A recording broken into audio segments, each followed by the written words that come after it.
दबंग तकरीर की आपने कल, मैंने सुनी, और वो जो आपका शेर था बड़ा ज़बरदस्त था। तो एक उम्मीद पैदा हुई कि आवाम के लिए ज़ाहिर है कोई आवाज़ तो उठा रहा है, लेकिन क्या करेंगे आप लोग? सिर्फ तकरीरें करेंगे या सही मानों में आप टफ टाइम देंगे इस हुकूमत को? आपने जो इंट्रो दिया ना अभी सारा, मेरे ख्याल में उसकी बहुत अहमियत है कि काश हमारी सियासत में ये मुमकिन हो जाए सारी सियासी जमातों के लिए कि वो उसूलों पर और नज़रिए पर अगर बात आ जाए तो वो खड़ी हो जाए और आवाम के साथ खड़ी हो जाए, और फिर अगर वो खड़ी हो तो ऑपोजिशन की जमात भी उन्हीं उसूलों और नज़रिए पर आवाम के साथ नज़र आए कि वो भी खड़ी हुई है। वो भी सिर्फ इसलिए मुखालफत ना करे कि वो अपोजिशन में, तो उसका तो काम ही है मुखालफत बराए मुखालफत। क्योंकि ये जो बजट है, मैंने जब 77 साल कहा तो इसका मतलब है कि 4 साल पीटीआई के भी जो वफाकी बजट थे बीबी वो शामिल है, वो शामिल हैं, नो डाउट। इसका मतलब ये कि आज भी उनकी जो मुखालफत है वो मुखालफत बराए मुखालफत है, वो उसके खिलाफ वोट देंगे, लेकिन अवाम के साथ माजरत के साथ अवाम के साथ वो भी नहीं खड़े। तो इसका मतलब अवाम के साथ फिर ईमानदारी से कौन खड़ा है? तो सारी सियासी जमातें अगला इलेक्शन लड़ने से पहले ये तय करें और पीटीआई इसका कलम उठाए। अगला क्यों? इस इलेक्शन से पहले क्यों नहीं सोचा? आप समझे नहीं मेरी बात ना। देखिए ना, सबकी बारियां लगी हैं ना। मैंने तो पहली तकरीर में और दूसरी तकरीर जो कि उसमें क्या कहा कि आज जो जेल में है कल वो इख्तिदार में होगा, और आज जो इख्तिदार में कल वो जेल में होगा। मैंने तो बड़ी खुल के ये बात की, और 77 सालों से हम यही नज़ारा देख रहे हैं कि एक आ रही है दूसरा जा रही है। बिल्कुल ठीक है ना, कोई जेल से आ रही है, कोई इख्तिदार से जा रही है, और फिर बाद में पूछा जाता है कि मुझे निकाला क्यों। तो किसी को भी वजह मालूम नहीं होती, लेकिन है कि वो ये बात आती जरूर है, पता होता है वजह क्या उनको पता होता है। तो इसका मतलब अगर इख्तिलाफ कोई बड़ा बुनियादी है और कहीं रियासत की हुर्मत पर, कहीं मुल्क के बका और सलामती पर आ रहा है, तो फिर उस हुकूमत की जगह किसी और बका और सलामती से आपकी बात याद आ गई। मेरी बात सुने, तो मेरा ये कहना है कि आज अगर पीटीआई ये अलम उठा ले ना कि अगला इलेक्शन हम लड़ेंगे ही नहीं, सुने लड़ेंगे ही नहीं, जब तक हमें ये गारंटी ना हो, हम तो जीत तो जाएंगे, लेकिन जीतने के बाद 1 साल के अंदर हमारी हुकूमत फिर डिस्टेबलाइज नहीं होगी। देखें सबके साथ यही हुआ है, सबके साथ ये हुआ है। नवाज शरीफ साहब बाहर से वापस आ गए, लेकिन वो कहाँ पर है तो इक़्तिदार में। नहीं, वो तो आप कह रही हैं ना, है तो इक़्तिदार में, लेकिन किस तरह इक़्तिदार में है, कितने बंधे हुए हैं, मतलब कितने पाबंद हैं।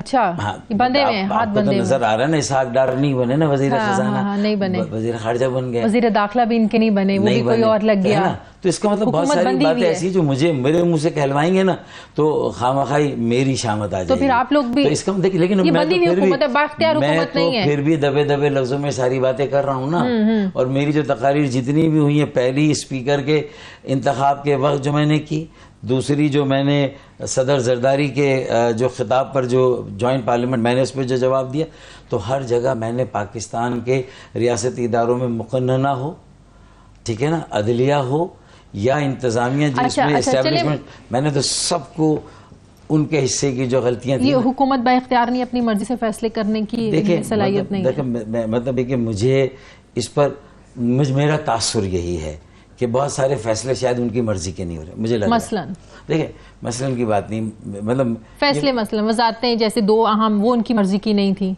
मेरे ख्याल में, वरना वो तो चाहते कि उनके ही लोग आते। तो ये बहुत सारी ऐसी बातें हैं।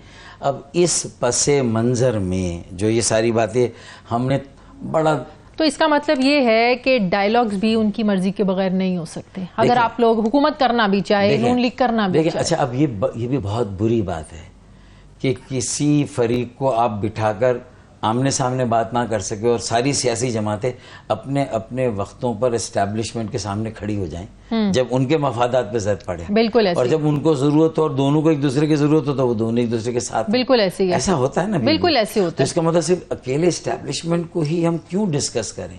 नहीं, सियासी नहीं, मेरी बात सुनिए, मैं तो ये आपकी तवज्जो दिला रहा हूँ कि सियासी जमातों से पूछे कि कब वो इस बात पर नेशनल कंसेंसस बनाएंगे।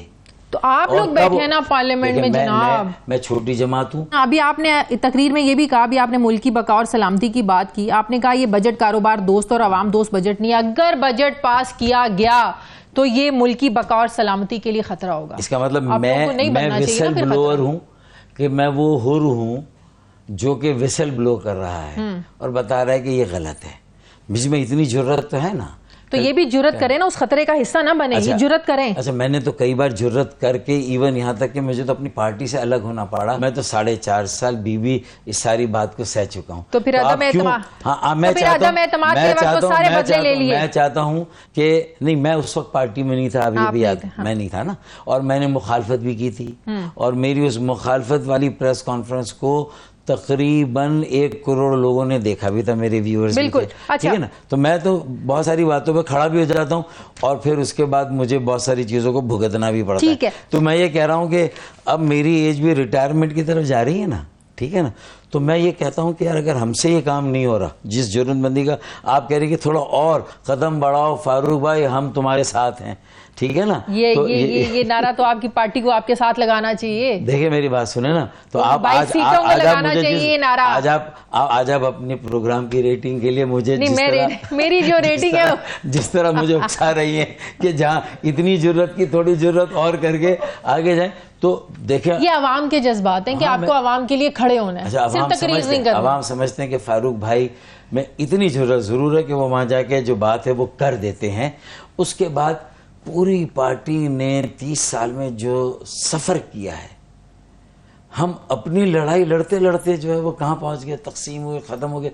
अभी भी हमारे सैकड़ों लोग लापता हैं, मावरा अदालत भी कत्ल हुए माजी में, लेकिन उस वक्त ये आवाजें पंजाब से नहीं आती थी। ठीक है, अब मुझे एक बात बताएं, बजट को वोट करने जा रहे हैं जी, बजट को वोट करने जा रहे हैं। अगर बजट को वोट किया, अगर देखिए ना, मैं अभी भी चाह रहा हूँ कि ये बजट को हम ठीक करवाएं, पूरा प्रेशर डाल दें पीएमएलएन पे कि हमारी जरूरत हो, पीएमएलएन को ना हो। एक वजारत है ना, हम ठीक है डिस्टेबलाइज नहीं होने देंगे, लेकिन आप पीपल्स पार्टी के साथ मिलकर बजट पास कर दें, आपको अक्सरियत है।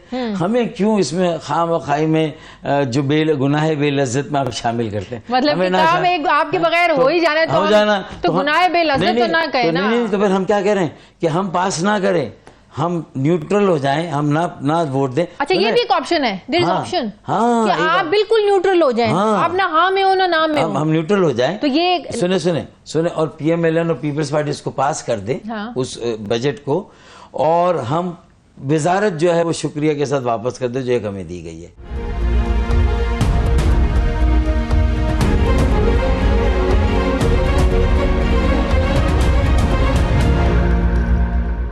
गर्दिशी कर्जों का हम रोना रोते हैं। जो 10 डिस्कोज हैं, 275 अरब की सब्सिडी आप उनको दे रहे हैं, जिसको सब्सिडी देनी चाहिए गरीब आवाम को, उनकी जेबें से आप पैसे निकलवा रहे हैं। भाई वो भी सब्सिडी शायद आप इसलिए दे रहे ना कि उसमें 275 अरब वो डिस्कोज वसूल नहीं कर सकी, लोगों से रिकवरी नहीं हुई। कब नहीं वसूल कर सकी? सुने, और उस रिकवरी में बड़े चोर भी हैं, लेकिन बहुत सारे बेचारे छोटे छोटे मासूम मिस्कीन ऐसे हैं, वो पूछते हैं कि भाई हम अपने वालिदैन का इलाज कराएं, बच्चों के स्कूल और तालीम के ऊपर हम खर्च करें, आने जाने का किराया भाड़ा दें, घर का किराया दें, ग्रोसरी राशन देखें, आवाम को बिजली भी ना मिले, या बिजली और गैस के बिल, आवाम को बिजली भी ना मिले, और ये 275 अरब भी आप फिर भी बिल देने हैं, गैस नहीं आएगी फिर भी देने आपने बिल। ये तो एक ऐसा निज़ाम हो गया है कि लोग, हमने तो ये इलेक्शन ऐसा लगता है कि लड़के इस उम्र में गलती की है कि ना, मतलब वो खाया ना पिया और गिलास थोड़ा बाहर आने दो, तो ये तो हम पर तो ये आ रही ना। और हम सबसे ज्यादा कमजोर, क्योंकि हम अवेलेबल हैं, एक्सेसिबल है, हमें सबसे ज्यादा पकड़ते हैं। मुझे टैक्सी वालों ने पकड़ लिया जब मैं इस्लामाबाद एयरपोर्ट से उतरा, क्योंकि मेरा कोई प्रोटोकॉल नहीं था, मैं ग्लासेस लगा के सीधा किसी लैंड क्रूजर पिजारों में नहीं गया। तो जाहिर उनका, फारूक भाई आप तो कुछ रहम करें, आप तो इस हुकूमत को छोड़ें, कह रहे हैं वो तो छोड़े नहीं। देखिए मैं क्या करूं, मुझे सिर्फ उन सादा लोगों को देखकर अगर छोड़ देना, खुदा की कसम उनके छोड़ देने से, अगर पीटीआई मुझे गारंटी दे कि उनका बजट जो होगा, जो मेरा शैडो बजट है, वो उनका अगला बजट होगा, खड़ा होकर उमर अयूब ये कह दे, उमर अयूब की 2.25 घंटे की तकरीर में कोई एक ऐसी बात थी जो मेरी 40 मिनट की तकरीर में थी, जो आज मुस्तफ़ा कमाल की 20-25 मिनट की तकरीर में जो बात मुस्तफ़ा कमाल भाई ने कितनी बड़ी बात की। उन्होंने कहा कि 78,000 अरब का कर्ज है इस मुल्क पर, बिल्कुल, और अगर इसे उतारना है, और आप ये सेल्स टैक्स की शरह बढ़ाकर, बिजली आसान है ना, भत्ता है, हुंडा टैक्स है। आपकी पार्टी में मेरी तो वो ये कह रहे हैं कि नवाज शरीफ हों, शहबाज, ये मुस्तफ़ा कमाल भाई ने, शहबाज शरीफ हैं, और जितने बड़े उनके साथ और कॉन्ग्लोमरेट हैं, फिर उसके बाद आसिफ अली जरदारी, इवन ये कि इमरान खान भी बनी गाला का घर दे देना, पार्टी मुल्क को दे दे, उनके पास इसके अलावा भी कुछ है, रह सकते हैं, आपको गुजारा कर सकते हैं। आपको पता है? कर सकते हैं, गुजारा कर सकते हैं। अच्छा, गुजारा कर सकते हैं। और हमारे पास अगर अपना एक घर भी है ना, खुदा की कसम, तो जिनकी दुबई में इतनी प्रॉपर्टीज निकली हैं, वो भी निकलवाएं, चले वो भी कोई हुकूमत आए निकलवाए, हम साथ हैं। तो अभी निकलवाए ना, अभी आप लोग हुकूमत में लेके आए सब कुछ पाकिस्तान। इस हुकूमत में तो ये तप्पड़ है ही नहीं ना। हाँ? नहीं है इसमें तप्पड़, नहीं ये कर हुकूमत सकते। नहीं निकलवा सकती। मैं तो साफ कह रहा हूँ ना, कुछ नहीं कर सकते भाई। देखिए, हुकूमत में रह के जैसी ऑपोजिशन हम कर रहे हैं, ऐसी ऑपोजिशन तो ऑपोजिशन भी नहीं कर रही है। ये आप याद अच्छी ऑपोजिशन में बैठ जाए तो वो वही भी बात है ना, खाया ना पिया गिलास थोड़ा हाँ, बाहर आने का, ऑपोजिशन में बैठ जाए। ऑपोजिशन में बैठ के कल फिर पीटीआई की हुकूमत आए और हम उनके साथ जाएं और वो भी ऐसा ही बजट बनाए, तो कल आप बोलेंगे अब इसको भी छोड़ो। तो मैं ये कह रहा हूँ कि आज की ऑपोजिशन से भी मैं समझदारी की बात कर रहा हूँ, कल का कमिटमेंट आप ले लें।